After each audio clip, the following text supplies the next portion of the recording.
Okay, hi there, hello, welcome, and thanks for showing up. Thanks for everyone for showing up. This is a really good turnout. Thank you so much. So, that's me, Patrick. I'm at stopsprayingus.com, and if this cord, screw it. So, I'm against this, and this is the Eastern Sierras. Actually, it was round about like Earth Day, and this is what our skies have become. And we all know it's not a good thing, but not everyone else does. So, what is this? So, aircraft condensation trails, say the World Meteorological Association. They set, by the way, they announced this on 322 last year. If you know your numbers, that's an interesting one. So yeah, the water vapor, it just condenses into these things, so whatever. Okay, condensation, right. If I spill some water here, it will evaporate because it's not the air is not completely saturated with water. That's what humidity is. 100% humidity. The air cannot hold any more water, and then it will let stuff out as condensation. If it's not 100% humidity, it cannot do this. This isn't water vapor, and I shall show you some more. So, this guy, we all know our favorite. I'm going to keep this YouTube safe. This guy. He says this year, will spray a fine mist of materials such as sulfur dioxide, alumina, whatever, above Tucson, right? So, aluminum. If you go to PubMed and type in aluminum toxicity, you get 5,229 results. You don't get that result if you put in like ice cream. It's not good. Why is it not good? This guy, he is awesome. He has been studying aluminum toxicity since the early 80s. His name's Chris Exley. Nobody will fund him, obviously. He gets all his money from private philanthropy. So I spoke to him and said, okay, well, so what's the problem with alumina? What goes on? So aluminum, the metal, is the most common metal in the Earth's crust. That's true. It's in the form of bauxite. Bauxite is an aluminum hydroxide. It's got an O for oxygen and a hydrogen. It's extremely stable. To break down aluminum ore to alumina, you have to boil it in caustic soda to begin with. Which, unless you're unless you see like boiling pools of caustic soda around, you're not going to come across alumina. But what actually happens is alumina, my MacBook's made of aluminum. The outside is alumina. If you scrape it, it makes more alumina. It's not entirely insoluble. What happens is when you breathe in these particles, and they get inside your brain, and these are very small particles. I actually have some here, I brought some, they're scary. They will dissolve over time. The Al3 plus ion will come off, and at first the brain cell will start acting a bit off, and then it gets to a certain point where it undergoes programmed cell death or apoptosis, permanent death. This is how our body usually, if there's a cancer cell, it realizes, cut it out. Do not grow, stop, and do not make any more of you damaged cells. Permanent brain damage. If you have a stroke, you can recover speech and stuff. Your brain can recover itself, but if it's apoptosis and it knows it's a bad thing, it stays permanently dead. And that is basically Alzheimer's in a nutshell. So, go figure. Number 1 cause of death in England and Wales. Number one, here's a graph where it shows it's a number 1 above heart attack, stroke and all that other stuff. So, I needed to know when the spraying started in earnest. I'm on Facebook, I got a lot of followers and stuff, so I just asked this. When did you first notice? I got 360 comments, so I did a little graph. It starts in the 70s, there's 3, 10, 51. Boom, that was when it went up, in the 90s. And of course, this is first, if it was whatever, that shows when it started in earnest. It was going long before, but anyway, next slide is, so I dug around in the CDC. They do not make it easy to find historical mortality data, but I came across a PDF, which wasn't on a page, but by changing the date, I got national statistics in detail going back to 1965. But this shows, so you have, this is 1979, that's 2016. The total cause, this is 2 million here, so it went from under 2 million to a little over 2 million, right? So if we look at cancer, it's sort of the same, Okay, let's have a look at COPD. Ooh, why it's going up? Maybe the air's not getting better. I thought we had Clean Air Act and stuff. Funny that. 1979 to 2016. Parkinson's. Right? What I say about the 90s. Right? Parkinson's. A neurodegenerative disease. When AL3 plus does that. But I have a treat for you. Well, not a treat. Alzheimer's. Alzheimer's, right? Down here, 1979, there were 850 deaths nationally.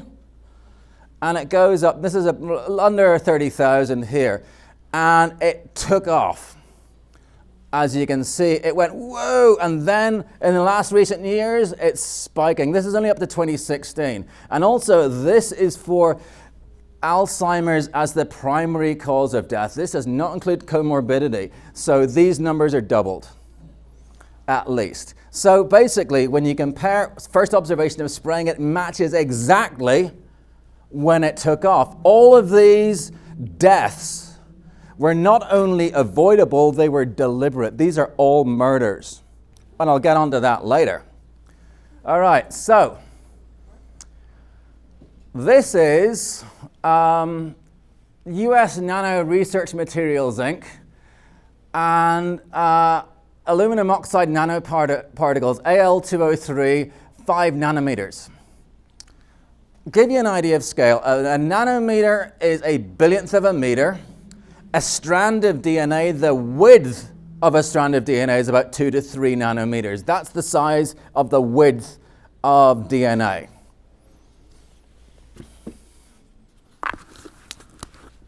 Oop. I bought some. This stuff, it's still in its box because I dare not open it. I'm being quite serious. I'm very serious. I dare not open this. This kills people. It'll do it in increments. It's a steady disease, but each additional bit of aluminum will hasten your death. So, this is from the material safety data sheet for this stuff, which I'll put back in the box. Alzheimer's, obviously, causes tumors when you inject it into animals. We're animals. Chris Exley, he was saying that the research in the first half of the 20th century about aluminum was not about Alzheimer's, because the Alzheimer's didn't exist then, as you could see. It was cancer. They knew it was cancer. All the papers published in the first half of the 20th century were about the carcinogenic effects of aluminum, and they don't let those papers get published anymore. So I collect evidence. We can all collect evidence. What I do, I live in San Francisco, and this is actually from in Oregon, and so I was up in Oregon for a year, and these are my results from my rainwater tests. the number here is how many times I tested for aluminum. So the percentage of more than half, it was positive above method detection limits, and it ranged from 16 micrograms per liter to 540. Barium and whatever. Iron is something we really have to look at, and I'll explain there later. Pretty much 80% of the time, from not detected at all up to 400. Sulfur, I've only tested 4 times, but there's a crap load of sulfur. Oh, where have we heard sulfur before? Stratospheric sulfate injections, maybe? So, here's an example. Like, this is like, in one time I got like 160 micrograms per liter of barium and nothing on the other ones. They vary independently. That puts a lie to, oh, I'm contaminating my samples with, the same sort of stuff. Right. This thing is a really interesting gadget, because the shills will say, okay, I don't believe you. You're just testing stuff, okay, the top of a tall building, but that could be from cars or some other thing. You're full of crap. Prove they're spraying us. Why don't you just go up there and test it for yourself? Well, someone did. They flew this plane. This little nozzle thing at the right there. It's an input thing. It comes in here, and it'll get ice particles. It'll get the water off it, and then hit it with a powerful laser and do a mass spectrometer to see what is in it. So,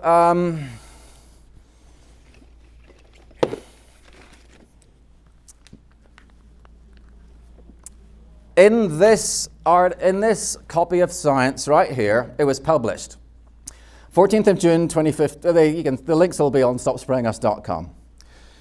I shall read you the abstract.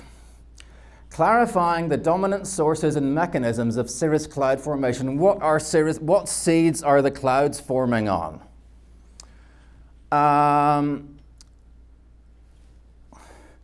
Our results demonstrate that mineral dust and metallic particles are the dominant source of residual particles. Most of the clouds are made of mineral or metal, whereas sulfate and organic particles are underrepresented, and elemental carbon and biological materials are essentially absent.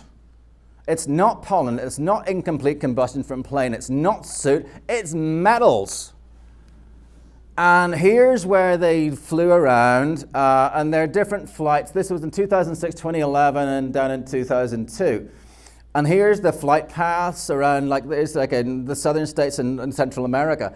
The brown stuff is metals and minerals. And a metal oxide is a mineral. Alumina is a mineral.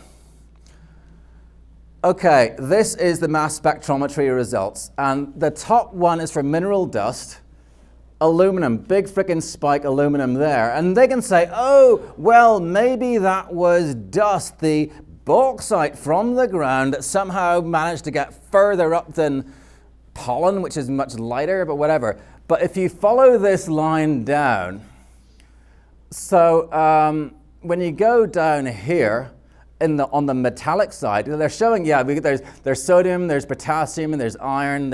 These are the metals themselves. These are not oxides. Iron rusts when you expose it to air and water. How on earth is it staying as iron?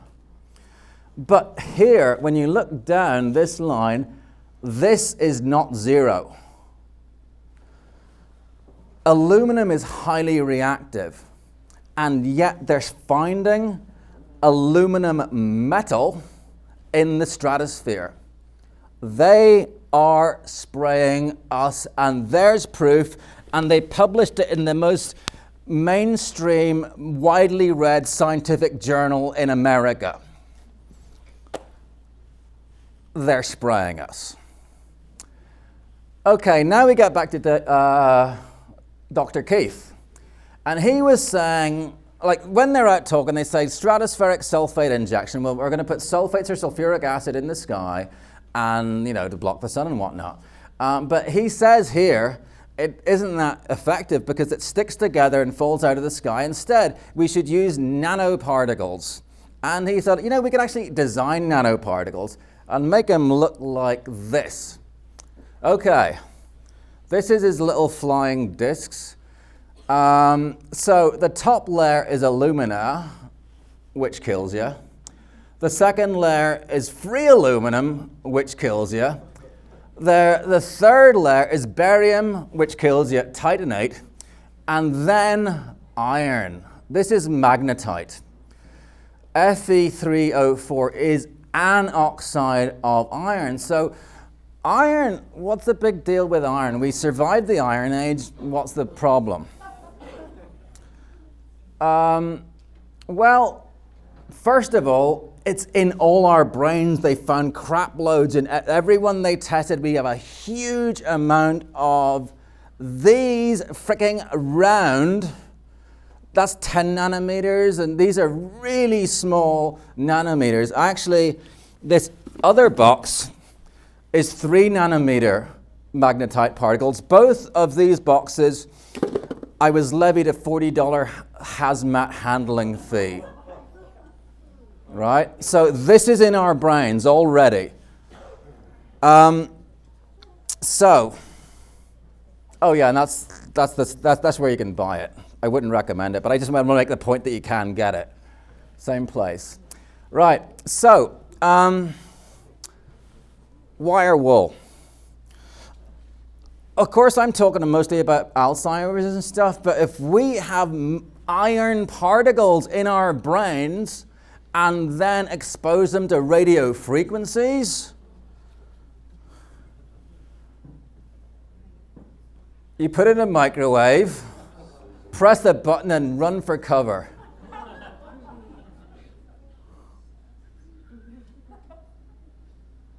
Boom. Yeah. You want that going in? These things, they could boom, like that is a fast kill weapon. That's a fast kill weapon. But anyway, so the reason I'm coming back to Chris is because he told me something very interesting, because in one of his papers, he was talking about, and it mentioned iron in there, because the only reason I was looking for iron is because David Keith was talking about it in his thing, so I started testing for iron. And it's in 80% of the rainwater in San Francisco and Oregon. Okay, so how Alzheimer's works. There are these amyloid plaques that are called, well, basically, Al3 plus is a pro-oxidant, and iron is an oxidant. You put the two of them together, you multiply the oxidative stress on your neuron by a factor of 10. It's like a catalyst. It's not a catalyst, it's actually, it fuels the destruction of our brain cells. So, if you're anyone out there who's also doing rainwater analysis, don't do aluminum, barium, strontium. Do at least aluminum, iron, titanium, and maybe barium. But anyway. Okay, what's this one? Oh, Shasta. The reason I have this bottle here is 2 years ago, I started drinking Mount Shasta water. It's very awesome. And of course, I've been testing my rain for all these things, and the highest amount of aluminum I ever got was 540 micrograms per liter. Chris Exley here, he says, because you notice his title, it mentioned it's like silicon here. Silicic acid is the soluble version of silicon, and it doesn't react with anything except itself and free aluminum. When it encounters free aluminum, it makes an aluminosilicate, which your body can recognize into something safe and eject through your sweat or your urine. And when you drink silica-rich water and test your urine afterwards, it's equal amounts of silicon and aluminum. That's how we protect ourselves from aluminum. If you can't drive all the way to Shasta, Fiji water has it. But I'm asking everyone who's watching this, if you have a spring near you, test water for silicon. If we know what waters help us, we're protecting ourselves. So anyway, by the way, I have a lot here, so if you have a cup or a thing you want to fill it up, it's all yours. I brought it for all of you guys. No, silicon isn't necessarily soluble. Silicon isn't really that soluble. I mean, when it gets into this silicic acid, you can actually manufacture it yourself. I might make a way of doing that. But everyone, if you can get hold of, if you have a spring near you, test it. That's how I've been protected from aluminum the entire time I've been doing this. Anyway, 27,000 micrograms per liter of silicon in the Shasta water that I've been drinking gallons of for 2 years. I'm sorted. And it's also high in magnesium, which would be good, and phosphorus is good too. So, whoa, why is it doing that? Oh, sorry.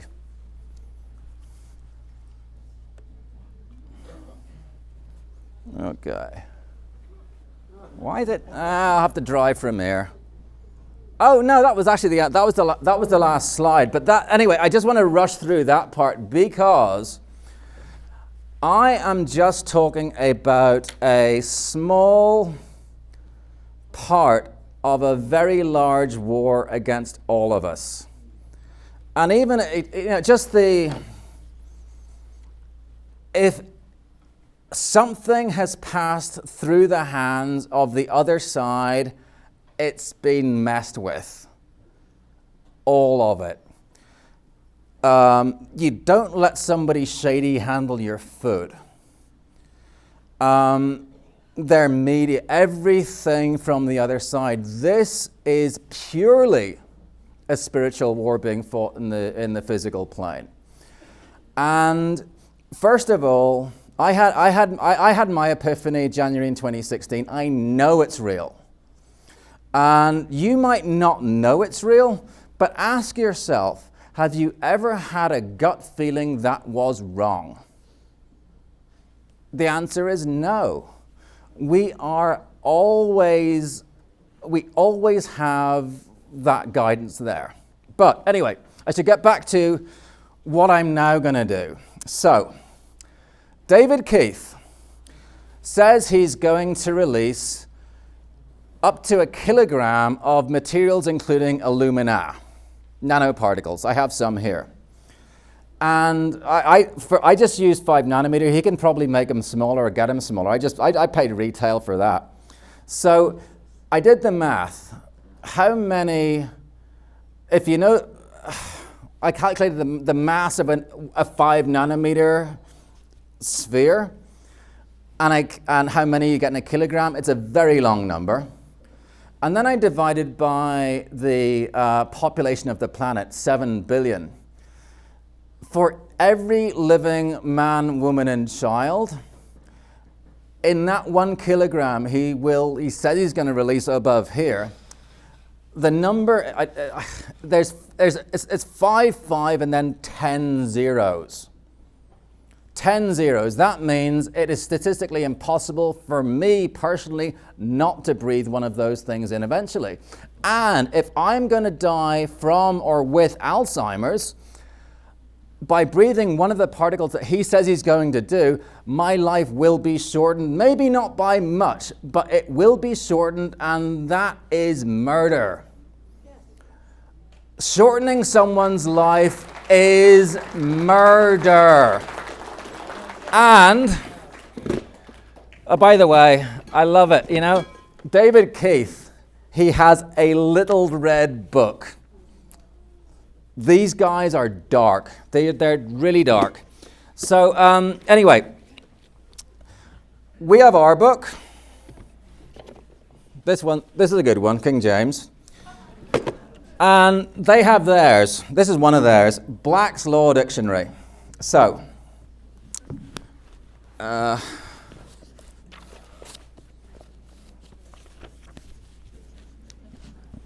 mean, you don't throw around words like murder lightly. But I'll read what Black's Law has to say. Where are we? Murder. the killing of a human being with malice aforethought. He knows it's going to kill people. He's doing it ahead of time. That's malice aforethought. When you go down to first-degree murder, Black's Law 8th edition definition is murder that is willful, deliberate, or premeditated, or that is committed during the course of another dangerous felony. All murder perpetrated by poisoning or by lying in wait is considered first-degree murder. Black's Law. You can wrap as many regulations as you like around murder, but that's murder. I am not a lawyer, but I'm guided by some, they know their stuff. Or he, the whole spirit thing. So and the people I've been led to speak to were beautiful. I mean, like Chris Exley gave me the entire reason how, I know all that stuff. And I spoke to Will Burns, who he was giving the usual dog and pony show, like, oh, hey, we're thinking of doing this thing to save you from global warming, and here are the two options. There's solar radiation management and carbon capture, right? I wasn't going to try and get him to admit it was going on, because that would put him in danger. I don't want him to get hurt either. But turns out he's got a doctorate in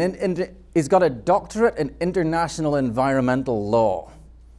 And I thought, if anybody knows how to screw with the other side, he would, and maybe he could help, and he did. If you go and Stop Spraying Us, there's the interviews there. He told me all the different options about, like, for example, if we tried to go against them on using the treaty regimes, I'm not a state. I'm not a party to that treaty. The government is. I'm not. And there's all these plot loopholes and whatever. But if I was a medical device manufacturer, and a lot of people were making the same medical device, and it was faulty, someone can sue me even though I have a small part of the market share. I'm partially liable. I owe that percentage of the damages from that medical malpractice suit.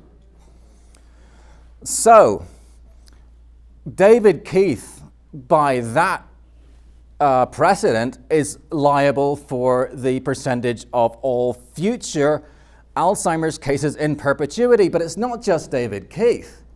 He's doing it out of Harvard. The Harvard endowment is exposed. He's also funded by Bill Gates. That foundation is exposed, along with the Hewlett-Packard Foundation, the Alfred P. Sloan Foundation, and a bunch of other philanthropists. And I will go to federal court in San Francisco and say, he's trying to kill me. Stop it. First of all, I want a restraining order on this guy, and then get a preventive injunction to prevent him from releasing any salt of aluminum other than aluminum hydroxide. It's got to be bauxite. I'm okay with spraying dust. But poison? And it's so clear. And if he argues it, I'm going to fly Chris Exley out and we'll put aluminum on trial. And they're going to wish they were in the asbestos business after that. Seriously. And then I will sue for a penny. A penny, proving there is a cost, and then say, I can only represent myself. But then I can say, hey, is there any class action lawyers out there? Find yourself a protected group. The snowy owl, a fish, the Navajo, whatever. Pick a group and represent them. Take your 40% and rape I wish no harm on them. I want them to stop. But you got to say no very clearly. If they do not stop, we will destroy them. They will be destroyed using the stuff they gave to us. David Keith. I mean, we have the puppies and ice cream side with all the yay stuff. The opposite. They have hate, fear, violence, mendacity. You expect them to lie. They're not going to freely admit what they're doing, but they do need our consent. And David Keith, by saying he's going to do that, is saying, he's not mentioning laws and stuff, but we have also been told there are ways of doing it. They might be hidden, but if we do, if we do not say no, they'll do it. And if we let them, you know how it works. You know how it works.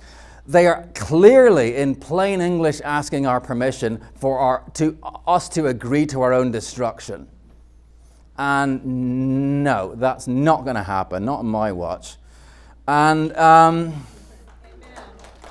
this is just. And this is just what I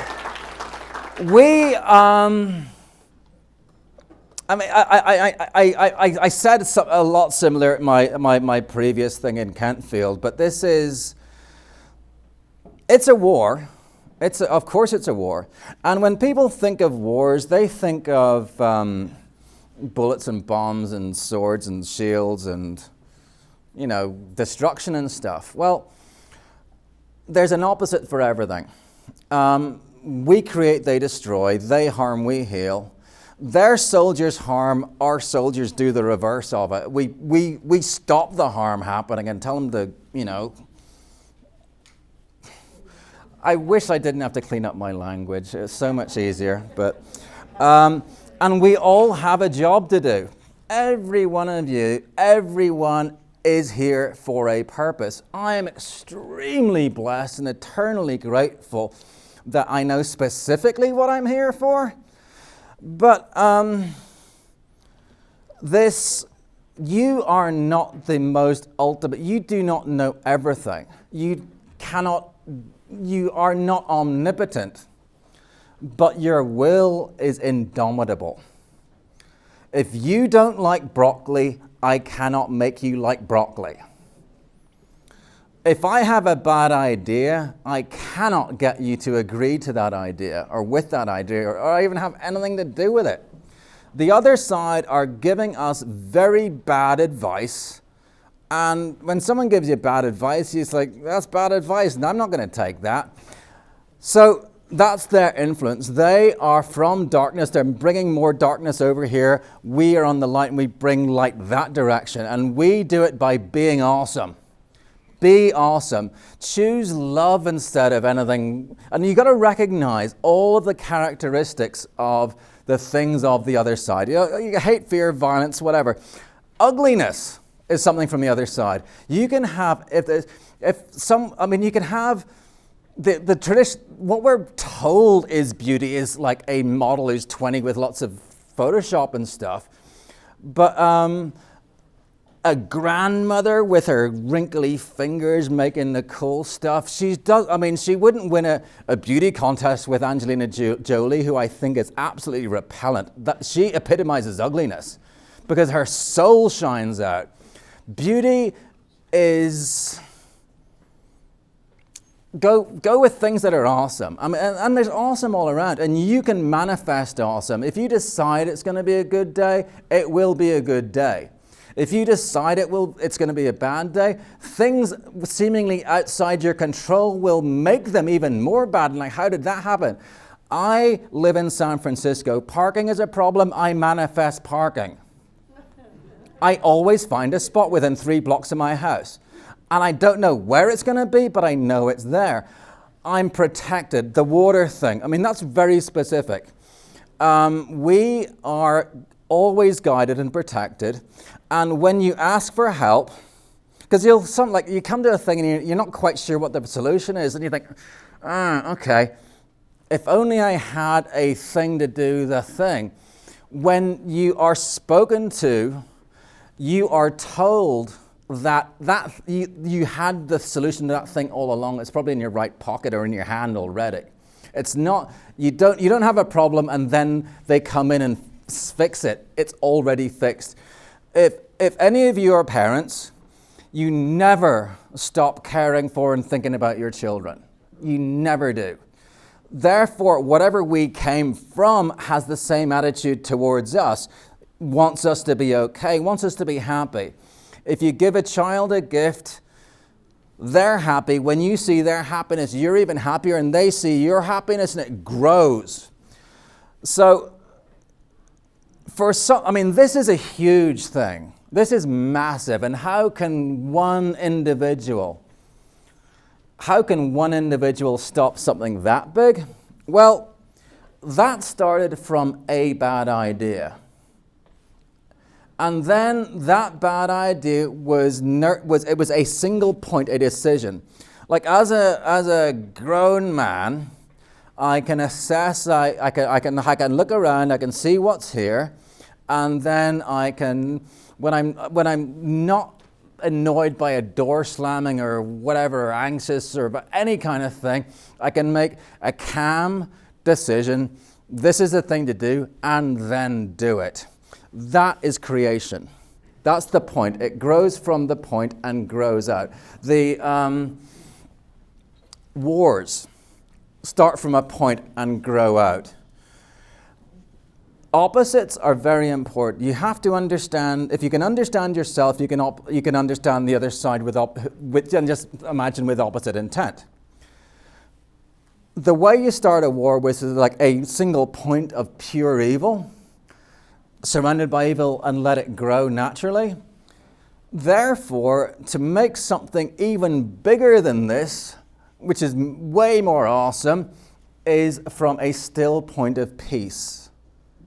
And let it be awesome. And let it grow. And it'll take a while, but it'll overcome that. You know, light cannot be extinguished by darkness. And I can't make you change your mind. I mean, we're all different, but our will is inviolate. I mean, they can physically force you, like it's like push over, but you yourself are free. You're always being watched. You have guidance. The people will be sent to you to do your job. And the other thing, but they have all these great, huge structures and armies and organizations and buildings and money and all that stuff. Shiny badges. And I don't even have a degree. I got nothing. I'm just some guy. But whenever I need a thing, there just happens to be someone right in front of me, like, oh, here, I had this thing, I have no idea why I'm giving you this thing, but we have this massive army, but it's not an army. We don't have to be together. Armies are structures. You're held there by carrots and stick, and there's a structure, and everything has to. That's why they love their triangle. We are completely free. We are completely free. And the more stuff from the other side we get rid of, we become more pure, and the other side have less hooks into us. And we become more powerful. Think of I was at Fort Point, San Francisco, and I watched the sunrise there, and the waves would splash up onto the roadway, but in certain places they didn't. And I had a look to see why that was. And sure enough, there was a rock in the way, which sort of took some of the energy out of that wave that came over. Think of us as, like this whole vibration, higher vibration, all that kind of stuff. Think of yourself as a wave. When you add interference to a wave, or even if you're in a truck and anything that slows you down, if you can keep yourself pure, and you can just choose, you can recognize if something is good or bad. Choose good. Always choose the right thing. Always do the right thing. And you become more powerful. As long as you're further up here than they are down there, you will always prevail. And you will, because we are guided, we will never be put into a position where it will overcome us. So basically we win. And I talked way too long, I'm sorry. So, should we do questions or? No, I thought you wanted me to wrap up. No, I like we win. Oh yay, we win. And this is all, listen to your gut and do the right thing. But when God speaks to you, he actually spoke to me. It wasn't like in words and stuff, but the way I'm here to fully understand things. If any new thing that I encounter, there's like a subroutine that just makes sure I understand every single way how stuff works. So, and that's how I can defend the truth so easily, because I know the thing. So if a shield comes and attacks me, I have it defended from all sides. When I was given the understanding that God, well, give it a name, Flying Spaghetti Monster, existed, it was given in a way that was completely bulletproof for me to understand, and I know God exists, which puts me at an advantage. But I need to have that advantage because I'm going into battle with the other guys. I know that my light is stronger than the vast majority of than the other guys are dark. I can wander into Goldman Sachs and whatever. I am protected. Choose the right side. I mean, we still all have free will. I could also go to Goldman Sachs and work for him. I wouldn't be that good at it, but I could make that decision. The guys on the other side they're darker, therefore they make darker decisions. And I'm glad they do, because their ability to choose means we have the ability to choose. And if you choose awesomeness, we can have something way bigger than this. We are frankly going into a massive awakening. And it's going to be freaking awesome. And but here's the thing. We do not want to eliminate darkness. We need it. If it was all creation, there'd be an infinite amount of stuff and it'd be too much. Their job is destruction. And if there wasn't destruction, it's like, if you prefer it warm, you don't want to abolish cold. We have to have the full range. Right now, they're being a bit too crappy moving into our side. Then spontaneously, people like me show up and it pushes back. We're going in, it's all balanced. It's all balanced. And because they're being extra crappy, we're being extra awesome. Or maybe because we're being extra awesome, that's making them being extra crappy. They themselves we're all one. Like, I have cheated, I've lied, I've stolen, I shoplifted sweets when I was a child. I know all this stuff. I've been there because we are all in between. We're not God, we're not Satan, we live in between. But if you're adult, you see what you would like, manifest it and be that thing. If you want someone to listen to you, you listen to them. If you want someone to be happy with you, you're happy with them. Start small. I mean, start with parking. We are not God, but we can create like God does. We can have a great party. We can help someone. We can just give water, whatever it is. And every single, the smallest point of good that you create, even if it's infinitely small speck, means there is more good globally. So if you go with like the God-devil thing, the devil can feel every time you do the slightest good thing. And so we are not going to fight them using their tools. We become awesome. Listen to our guts and do the right thing. And this is just what I'm doing. It's a pretty specific job. And there's other people who are doing other things, like you've heard them today. And of course they're going to be that way because that's their nature. It's our nature to be the opposite, and we are the natural balance, and it is going to be okay. I'm not being Pollyannish. I know that there's crappy stuff out there, and I actually am glad for the crappy stuff because it makes me stronger. The shields keep me honest. They make me purer and more concise in my message, and it's all good. We need challenges. If it's all puppies and ice cream, you're just getting fat and bored. So it's gone too far to one side, therefore you can't fill up one side of your bathtub. We are going to win, and it's great. I mean, we got 150 people here, which is great. You're going to have people saying, wow, you were talking about that back in whenever. But this is the year it stops. As I say, I've got the proof that it's going on and methods to screw them up. So, oh, by the way, every living human also has standing. Just saying. So have at it. And like I said, I'm just going after the small thing. I'm not touching on all the other stuff that they spray and all the other. And find out what you're good at. I mean, Matt mentioned it earlier. Like, if you're good at knitting could be the thing that will win this thing. I'm not you. I don't know what your thing is, but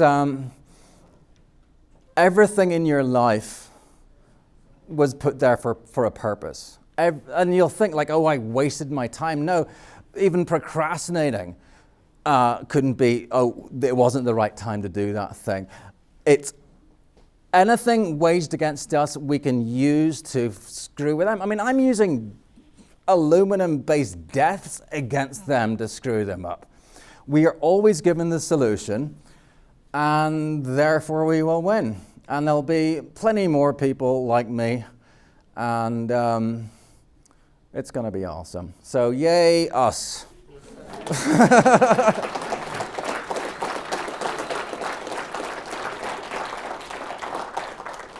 Also, if you didn't get a pin, I got extra pins, and if you got a water container, you can fill up with the Shasta water. It's awesome. I know it's a long drive, but even from Arizona, I think it's worth getting a pickup and just getting a crap load.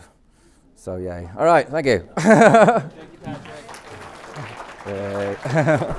Love you, brother. Yay. I'm even using a mic.